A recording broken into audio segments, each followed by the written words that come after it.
Hi, I'm Liz, and I'm going to be walking you through the template in order to bulk upload water quality data to the Chesapeake Data Explorer. This function is only accessible to user accounts set up as a coordinator for their group, so contact your CMC service provider if you need access to this function. You can access this template through the bulk upload page of the Chesapeake Data Explorer by clicking this Bulk Samples Template button. This will download a generic version of the template with dummy codes and stations. So you need to work with your CMC service provider who can provide a customized template tailored to your specific group that includes your specific station codes and parameter codes. The first thing you may notice about this template is that it looks different than how we normally store data. Most people store data in a horizontal format where one row would contain data for one sampling event, and all of the parameters go across the spreadsheet in each column. This template, however, is in a vertical format where one sampling event may be spread across numerous rows, each row containing one parameter for one sample depth for one sampling event. I know this looks weird at first, but trust me that it gets better as you become more familiar with it. And is way less complicated than another option of having a few thousand columns to account for all of the possible parameters in the Data Explorer. We have developed an Excel macro that can convert your data from your horizontal format into this vertical template. That macro and user guide can be found on the Data Explorer resources page or the CMC website, and we'll have a separate tutorial video on how to actually use that.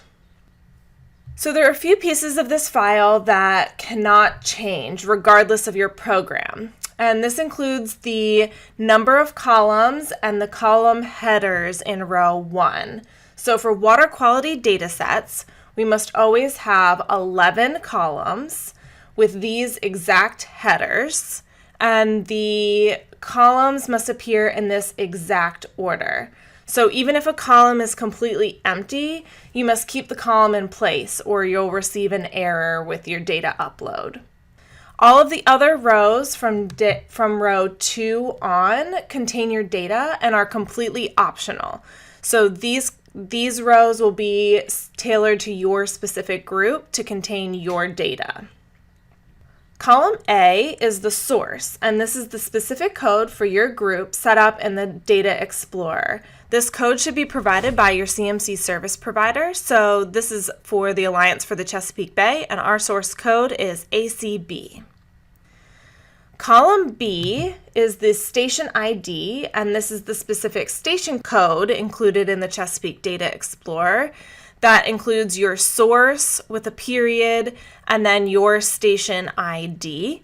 It's important that you use this specific station code so that all of the data you upload gets uploaded to your specific station. Column C and D in this file are the date and time, and they need to be formatted in these specific formats. So the date needs to be month, day, and a 4-digit year. And the time needs to be hours, minutes, seconds with this AM or PM attached to it. Both of these are standard options under format cells. So these first 4 columns are part of the metadata and are required to have information in order to upload data to the Data Explorer. So each row that contains any following data must have an associated source, station ID, date, and time. The next 2 columns in this file are the sample depth and the sample ID. These columns only apply to water quality parameter type data sets in column G. The sample depth is the depth at which the sample was taken, and this is in meters. For surface samples, this field must either be 0.3, 0.5, or 1.0 meters. And for depth profiles, this can be any value. The sample ID is either a 1 or a 2. A 1 indicates it's the first sample, and a 2 indicates it's a duplicate or replicate sample. The next 3 columns contain the information about the actual samples. So column G is the parameter type, and this has 4 options. Comments, which contain any comments about that particular sampling event. Conditions, which include observational data like wind speed or weather. Monitor, which contains information about the person or group who collected the data. And water quality, which includes the water quality data collected during that sampling event. Column H is the parameter name and includes the specific code for the parameter that you are reporting the value for in column I. So these 2 columns go hand in hand. These codes should be provided by your CMC service provider, and for water quality parameters are linked to your specific parameter monitored, equipment used, tier level, and units. So it's really important that you use the correct codes.